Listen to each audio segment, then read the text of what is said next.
Imagine you applied for 50 internships. You never hear back from 4/5 of them. You assume your resume wasn't good enough. But what if I told you, no human ever read it? That's how thousands of companies hire today, using AI to screen resumes, write job descriptions, and even interview candidates. Here's a discussion for today's video.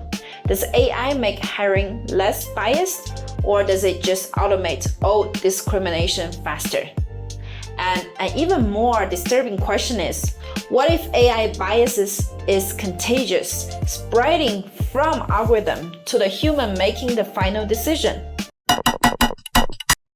Welcome to the Survey of Human Resource Management class, the discussion of AI in recruitment. Right now, companies use generative AI like ChatGPT plus specialized tools like HireVue, Eightfold, and Ideal to screen resumes, write job descriptions, and even analyze speech or facial expressions.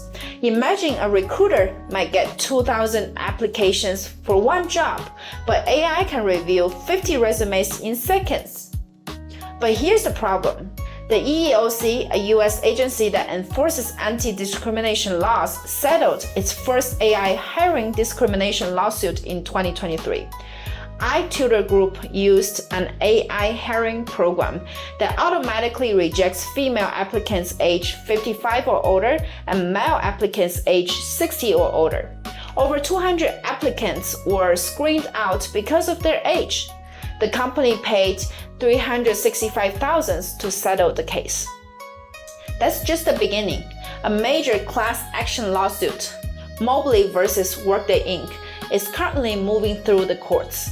The plaintiff, an African-American man over 40 with a disability, claims Workday's algorithm-based screening software discriminated based on race, age, and disability. So the current issue isn't about whether companies are using AI anymore.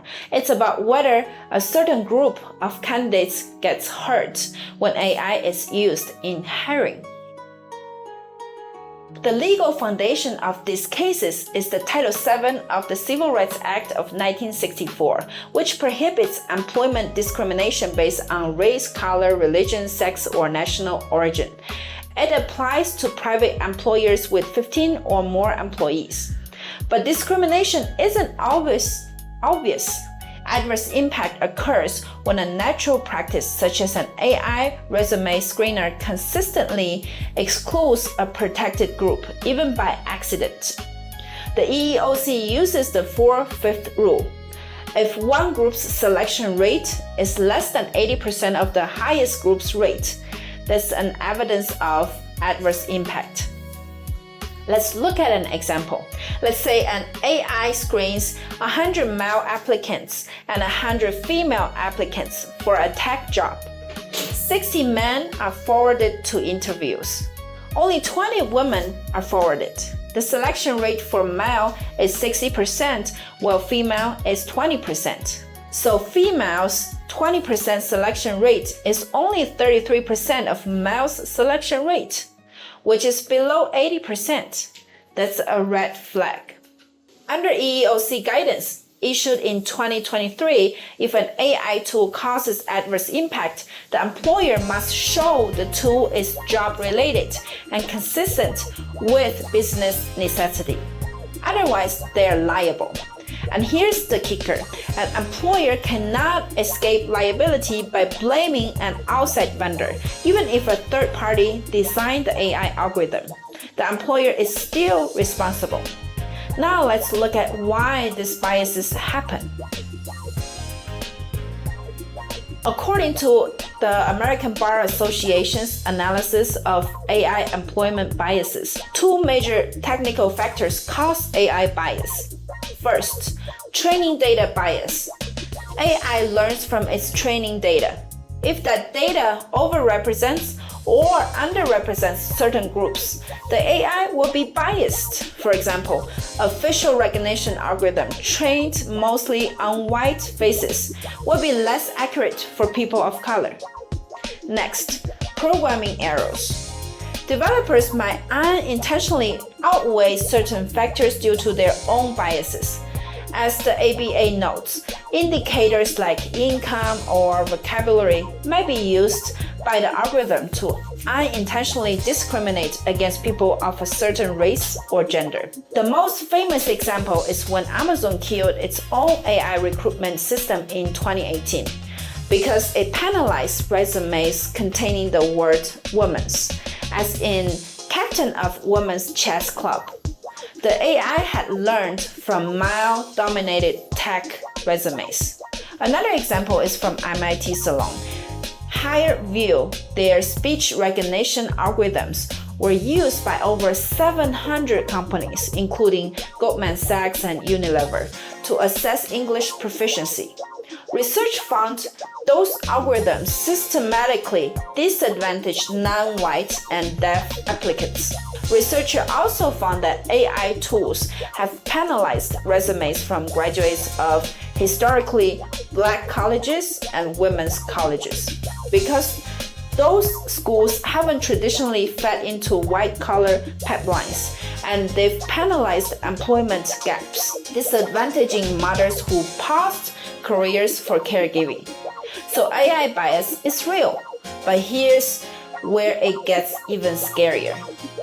The human mirroring effect.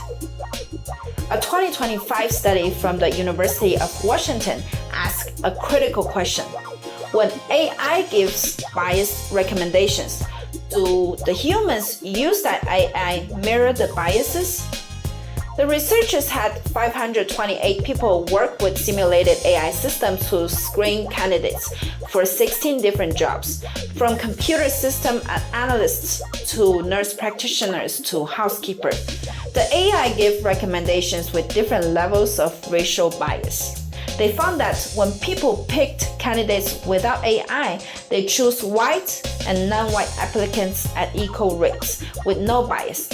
But when they worked with an AI that showed moderate bias, preferring white candidates or preferring non-white candidates, the human mirrored that bias. They adopted AI's preferences. When AI showed severe bias recommending candidates from only one race, people followed AI's picks about 90% of the time. Authors stated that unless bias is obvious, people were perfectly willing to accept AI's biases. The researchers called the human-AI interaction problem. Companies often say, "Don't worry, a human makes the final decision." But this study showed that humans are being subtly or not so subtly influenced by AI. There is a bright spot. When participants first took an implicit association test to detect their own subconscious biases, the mirroring effect dropped by 13%. So awareness helps, but it doesn't eliminate the problem. Researchers emphasize that people have agency, but I don't want to place all the responsibility on people using AI.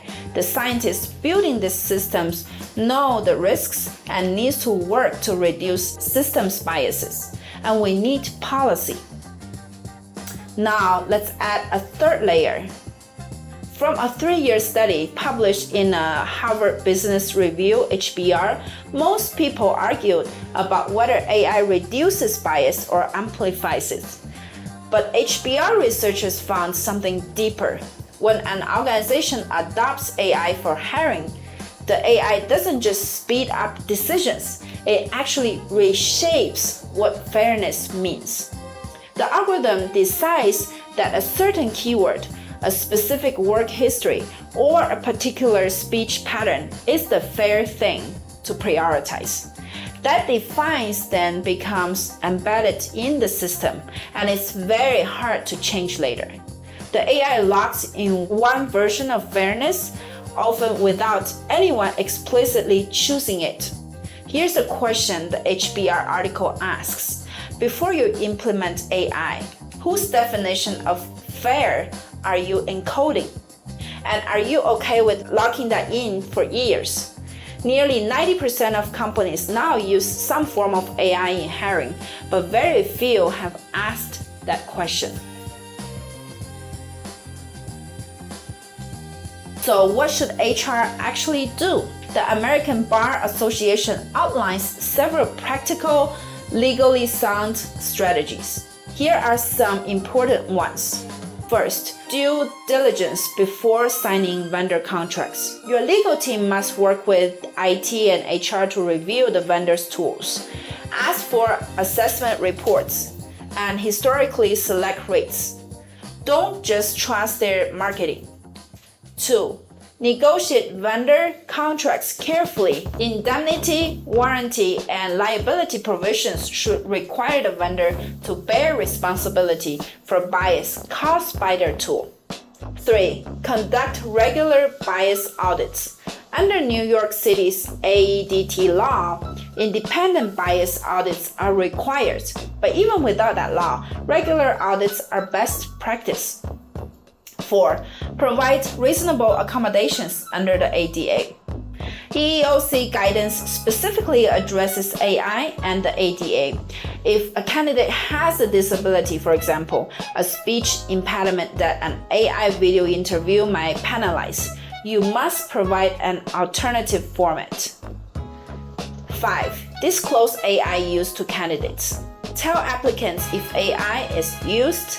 Under New York City law and the Illinois Artificial Intelligence Video Interview Act, this is required. 6. Document everything. Create internal documents explaining how the AI works, what data it was trained on, and what bias testing has been done.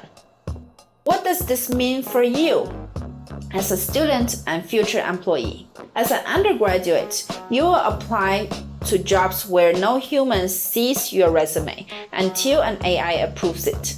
There are 3 things you can do based on this research. Use keywords from the job description. AI scans for them. The UW study showed AI bias can be subtle, giving yourself the best chance by matching the language of the job posting. Ask recruiters, does your hiring process use AI screening? If I'm rejected, can a human review it?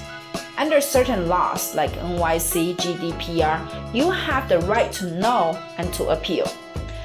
Request accommodations if needed. If you have a disability that might affect AI screening, ask for an alternative format. The ADA requires reasonable accommodation. And as a future manager, remember, the UW study proved that humans mirror AI bias. Even if you think you're independent, you might be subtly influenced. So if your company uses AI, ask for bias audit results and never let an algorithm make the final decision alone. Here are some primary legal resources.